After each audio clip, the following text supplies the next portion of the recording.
Ayan, kawawa yung mga alaga kong pabo mga kapatid. Papakainin ko na lang ng graba. Ito, graba na lang muna yung ipapakain ko sa kanila kasi crisis na eh. Sige, kaon mo sa kabalding na graba. Ayos na ito. Isang balding graba.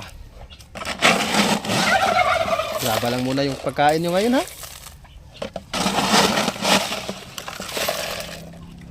Graba-graba lang sa mo ha.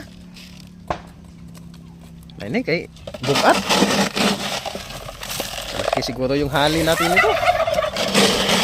Mabigat siguro yung pabo natin na ibibinta nito pag graba yung pagkain natin. Sige, graba lang sa mo ha. Ayan. So, iubos natin itong. Okay, may nasama pang sana yun. Bubog ng